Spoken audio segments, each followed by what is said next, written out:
Itu tadi pernyataan pers dari Cawagup nomor urut 3, Pramono Anung dan Rano Karno, yang di-emphasize beberapa kali adalah Ahokers dan anak Abah pendukung Anies ini merapat ke paslon 3. Sebenarnya apakah ini sudah jadi salah satu jualan utama agar mereka memilih paslon nomor 3, tapi bagaimana untuk meyakinkan bahwa ini bukan hanya jualan saja di media, tapi memang sampai akar rumput juga demikian keadaannya? Ya, yang pertama memang tidak ada paksaan atau dorongan untuk itu semua, untuk mendukung salah satu, untuk anak Abah maupun apapun itu. Tapi yang jelas Pak Anies sudah memberikan sinyalnya melalui medsos dengan menerima Pak Pram dan Bang Dul di rumahnya, dan akhirnya kita lihat sendiri banyak sekali akhirnya tanggapan-tanggapan positif yang menyambut itu semua. Karena memang Mas Anies perlu menjawab itu semua. Jadi ini juga menjadi baik bahwa akhirnya pendukungnya Pak Anies dan pendukungnya Pak Ahok bisa bersatu dan membangun Jakarta bersama-sama dan memastikan semua janji yang disebutkan tadi itu bisa dieksekusi bersama-sama dan bisa diwujudkan untuk warga Jakarta. Kalau Bang Billy melihatnya apakah ini jadi jualan utama karena bagaimanapun juga kan Pak Ahok dan Mas Anies ini punya basis massa yang besar untuk di DKI. Nah tapi kalau dari pasangan Ridho apakah bisa meraih para pendukung mereka juga? Sebenarnya cukup menarik untuk melihat fenomena ini ya, karena mungkin teman-teman dari partai koalisi kami, khususnya teman-teman dari PKS, bisa memberikan jawaban yang sangat komprehensif. Dari teman-teman dari Gerindra juga bisa juga memberikan jawaban yang komprehensif, karena Pak Anies Baswedan sendiri partai pengusung beliau yang betul-betul loyal mendukung beliau menjadi seorang pemimpin adalah Partai Gerindra yang pimpinannya adalah Presiden Prabowo saat ini. Beliau didukung penuh oleh Partai Gerindra. Teman-teman PKS juga sama-sama mendukung Pak Anies Baswedan selama pemerintahan dan selama kepemimpinannya. Dan sekarang Gerindra dan PKS dua-duanya ada di koalisi yang mendukung Ridwan Kamil dan Pak Suswono. Sehingga juga cukup menjadi pertanyaan yang menarik ketika melihat atau bahasa medianya PDIP mendadak Anies gitu. Padahal sebelum-sebelumnya banyak sekali kebijakan-kebijakan Pak Anies yang dikontra oleh teman-teman PDIP yang mengusung Pak Pramono Anung dan Pak Rano Karno. Jadi jangan lupa bahwa Pak Pramono Anung dan Pak Rano Karno itu diusung oleh partai PDIP yang lama secara historis berseberangan dengan banyak sekali kebijakan-kebijakan dari Pak Anies Baswedan.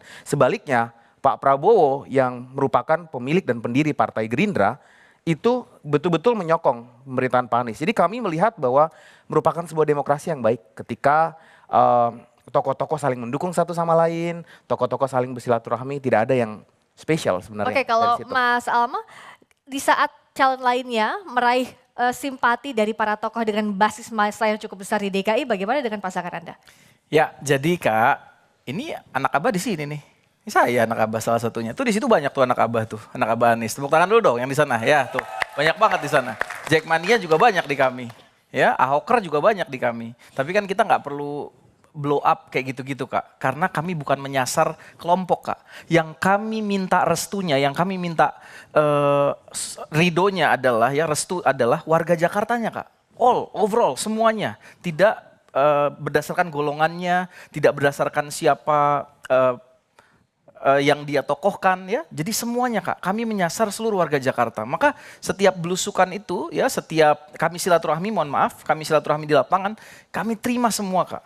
Ya, semua golongan, mau dia anak Abah, mau Ahoker, mau Jackmania, kita kumpul semua. Dan saya buktikan nanti ya, kita buktikan Dharma Kun, Jackmania bersama kami, anak Abah bersama kami, Ahoker juga bersama kami. Oke. Kami Tepuk tangan untuk seluruh pasangan calon ini, pendukungnya yang sudah mulai panas saat bicara soal siapa mendukung siapa, basis massa mana, mendukung basis mana, massa mana.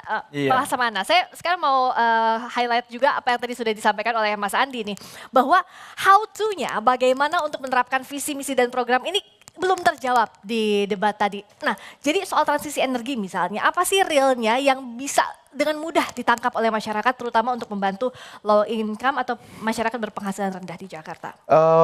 Kita bicara kalau tentang yang disampaikan oleh Pak Ridwan Kamil tadi, seorang pemimpin itu dalam isu-isu climate change, dalam isu-isu transisi energi, dalam isu-isu karbon, perpaduan kemampuan dalam 3 hal. Pertama adalah policy making, kemampuan untuk mengeluarkan kebijakan yang terbaik dan keberanian politik untuk mengeluarkan kebijakan tersebut. Yang kedua adalah teknokratis, kemampuan teknis, rekam jejak.